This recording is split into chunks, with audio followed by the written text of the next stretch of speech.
Hello everyone, welcome back. I just wanted to bring you back in and show you a little update on what the finished result of the kiln modifications were.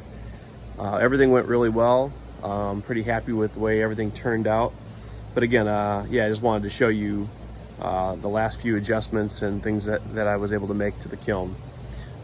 So I actually, if you notice here, I've actually moved the kiln over to a different area. I actually kind of prefer it just because I brought it out from underneath the deck, even though I don't really think it would cause too much problem because the deck's high enough above the chimney that I don't really think the wood would be compromised. But I actually kind of like this, and another reason I like it is because I'm actually able to view the kiln from the inside of the house with this window because it's nice and low. So I'll actually be able to kind of watch the firing from inside without actually having to go out into the front porch area to look at it. So anyway, one of the things that I needed to do was to fill all these holes up. These are all for spy holes, and I really think that I probably only need to look at maybe one or two during the firing of the kiln. So the kiln actually came with the two spy holes that you see there and there. So I needed to kind of fashion other things. I had actually thought about taking some of the refractory mortar and actually sealing the other holes up, that one there, and those two up there. I thought about sealing those up permanently, but the more I thought about it, it's like, you know, it's kind of nice to have options. So what I did was I took some of the refractory bricks that I had left over, and I formed, they're only like 3/4 inch thick. So I actually formed an interior and an outer disc and then kind of fashioned them to the shape of the hole. So they kind of got like a double wall layer that are inside those spy holes. So that should be good. I've also gone ahead on the right hand side here and I've removed all of the wiring for the electrics, and I went ahead and actually cut out the rest of the electrical elements as well on the inside, because I'm never going to fire this thing as an electric kiln, to be honest with you. And I took the refractory mortar then and I sealed up all the little individual holes. This hole right here will actually be where I will remount the thermocouple that came with it.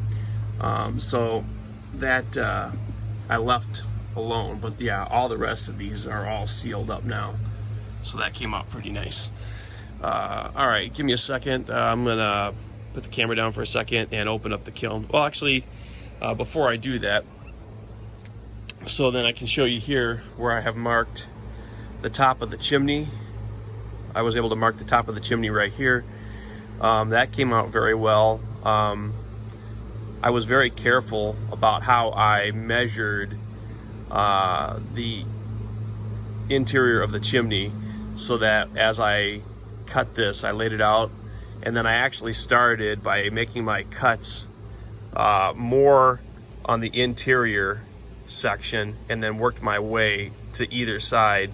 That way I wouldn't risk cutting into the brick, either the wall of the brick of the chimney, the wall of the brick of the chimney or the wall of the kiln. So I didn't do any damage, which was good. But if you look, I don't know if you can see, but yeah, if you look down, that's all the way down to the bottom of the shelf there. But I also was able to make some other modifications. I was able to fashion the deflector bricks, and I actually made some deflector bricks for the chimney as well, and I'll show you those. So give me a moment to open up the kiln and I'll bring you back. Okay, so got the kiln open now.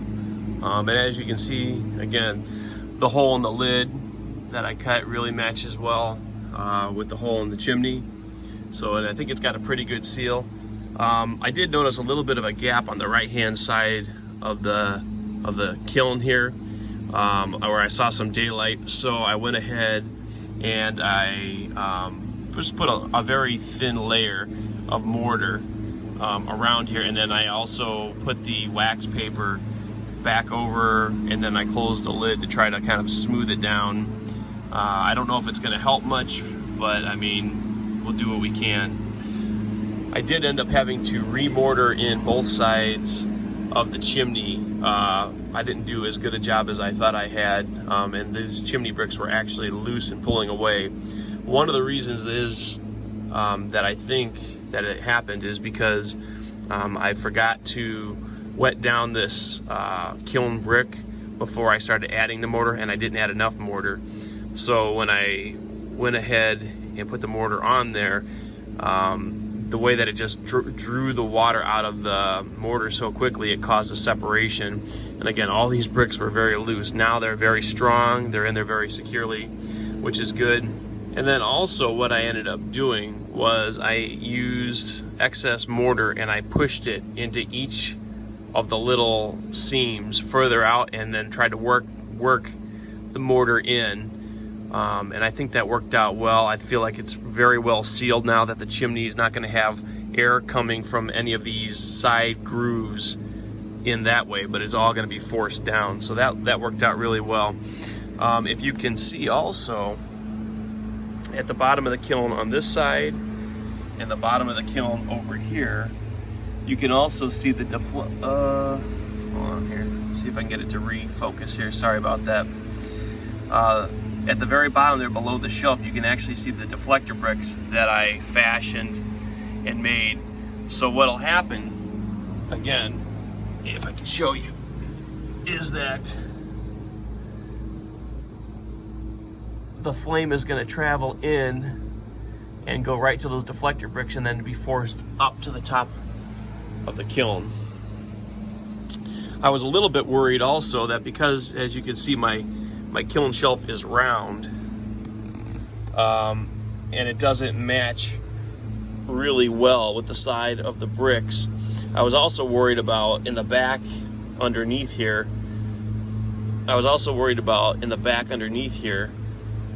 That possibly some of the gas might go down instead of up. So what I also did was I fashioned these bricks down here. They're just, again, a little triangular piece of brick, but I set them on all three of the angled walls back there to seal up any gaps and to really force the gases to then go up the chimney. So hopefully that'll work out well. So yeah, that's pretty much all of the modifications that we've made to the kiln. And I said now basically all I need to do is get some kiln posts. I have plenty of kiln shelves, and finish enough pieces to fill it, and then we'll go ahead and we'll do a firing. So we'll bring you in on that hopefully as well. So until next time I see you, don't be afraid to get your hands dirty, and we'll see you later. Bye.